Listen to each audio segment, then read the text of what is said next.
pada dia untuk bisa turun juga ke bumi, karena Adam kan menempati singgasananya Idajil di surga, kan gitu. Idajil ini kelak menjadi yang disebut iblis, setan, itu fungsi-fungsinya, tapi nama makhluknya Idajil. Fungsi yang lain Dajjal dan sebagainya gitu ya. Nah akhirnya Idajil kan karena dia sudah tidak mau kembali ke langit, maka dia tidak boleh ke langit. Dan dia juga malu, maka dia melakukan subversi. Yang jaga surga ini di pintunya sebelah kanan itu naga, sebelah kiri itu burung merak yang besar. Caranya Idajil masuk surga kembali untuk mengaruhi Adam adalah dia menjelma menjadi ulat kecil. Dia merangkak-rangkak di sekitar pintu surga, dia ditotol. Apa ditotol itu? Dipatok oleh burung merak, masuk perutnya, mohon maaf, terus dia keluar lewat tinjanya burung merak, sehingga dia berada di surga. Begitu keluar dari situ, dia masuk ke semak-semak, dia menjelma menjadi malaikat, kemudian datang ke Adam, merayu Adam, Adam kena, akhirnya Adam dihukum Allah, diturunkan derajatnya ke bumi lagi. Gitu teman sekalian. Tapi sebenarnya Idajil ini pengagum Adam luar biasa. Karena begitu dia melihat Adam di surga, dia temukan tidak ada satu unsur pun di alam semesta ini yang tidak dikandung oleh badannya Adam. Tidak ada satu zat apapun yang ada di alam semesta. Karena Idajil ini mengerti sejak dahulu kala, sekian miliar tahun, sekian laksa tahun, yang tidak dikandung oleh badan. Jadi Adam ini makhluk yang paling unggul, istimewa, lengkap, sempurna.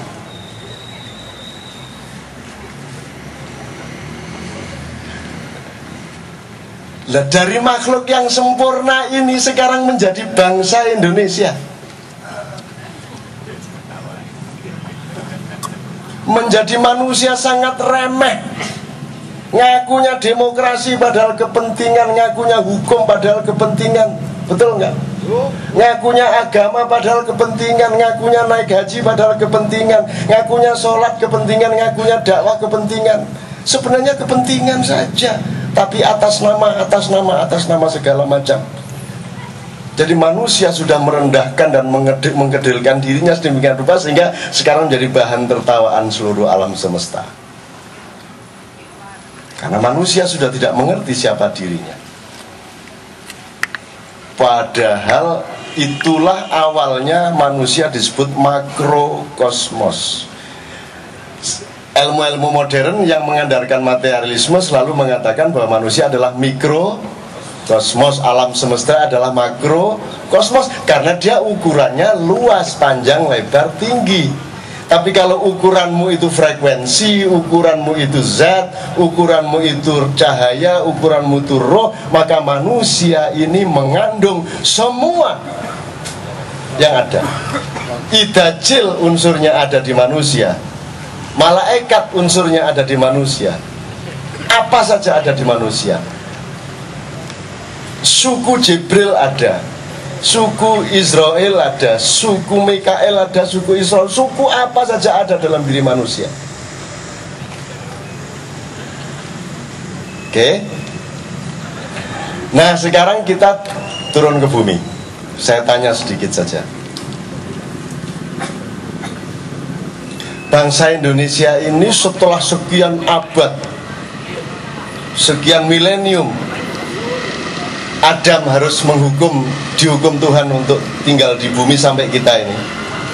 Sampai sebelumnya ada situs-situs di Sangiran, ada di Mojokerto, ada di Trinil, ada Homo sapiens, ada Philanthropus opous lah, segala macam itu ya. Sekarang saya tanya, pengetahuan kita mengenai diri kita ini kira-kira kalau panjangnya sejarah kita ini 1 meter, pengetahuan kita ini berapa mengenai dirimu? Jadi seperti iklan M3. Berapa jumlah nolnya? Ya, itu bangga bangsa Indonesia itu dari angka 100 menjadi 0,0000 itu bangga, dijadikan iklan bahkan. Itu bawah sadar kita semua.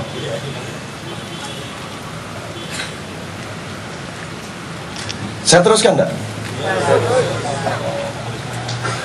Saya ganggu-ganggu dikit aja. Bangsa Indonesia lahir tahun berapa? 45 dia jawab. 45. Nah itu 1000, katakanlah 3 abad. 3 abad. Jadi pantas kalau kita tidak punya prestasi apa-apa. Sebagai bangsa kita baru 3 abad. Saya tanya, cara berpikirnya, kita adalah yang melahirkan bangsa Indonesia atau bangsa Indonesia yang melahirkan kita? Kita melahirkan bangsa Indonesia. Bangsa Indonesia melahirkan 45 atau 45 melahirkan bangsa Indonesia? Bangsa Indonesia melahirkan 45. Oke. Sekarang aku tanya, bangsa Indonesia melahirkan Mataram enggak? Melahirkan Sriwijaya enggak?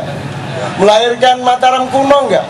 Melahirkan Rakai Pikatan pencipta Borobudur enggak? Melahirkan Ratu Sabah enggak? Melahirkan Aji Saka enggak? Kita ini sudah tua apa masih muda? Tua.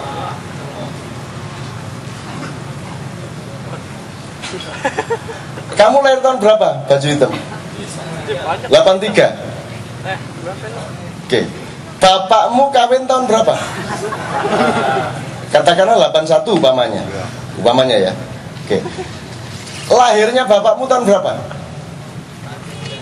49. Kalau bapakmu tidak lahir pada waktu itu, ada kamu enggak sekarang? Belum tentu ada. Berarti sebenarnya sebabnya ada kamu itu 49 kan? Betul enggak? Kalau pada tahun 49 tidak ada lahir yang namanya bapakmu, itu kan enggak ada kamu. Jadi adanya kamu sebenarnya kan 49. Tapi bapakmu itu ada enggak kalau kakekmu enggak ada? Jadi sebenarnya asal-usulmu itu 49 apa 31 apa 21 apa? Nah, kalau diterusin itu sampai kapan? Itu yang saya sebut tidak mengerti dirimu. Kita ngertinya tahun ini ada suku Sunda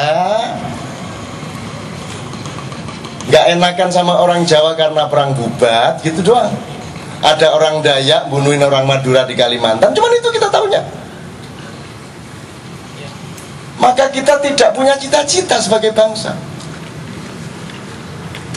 Bung Karno mengatakan, gantungkan cita-citamu setinggi langit. Bingung, apa nih sing digantung no? Perkutut wis gak duwe, tekukul lagi itu karena tidak dengan infrastruktur ilmu pengetahuan. Satu ya, saya kasih pertanyaan berikutnya. Kalau orang Arab kan ada suku Badui, ada suku Quraisy, orang Israel, ada Askenazim, ada Sefaradim. Tapi kan mereka kan nenek moyangnya jelas Ismail sama Ishak. Di atasnya ada Ibrahim alaihissalam. Aku tanya, kalau engkau orang Batak, orang Sunda, orang Bugis, siapa nenek moyangmu? Sebagaimana orang Israel, orang Arab mengatakan nenek moyangnya adalah Ibrahim alaihissalam. Siapa nenek moyangmu?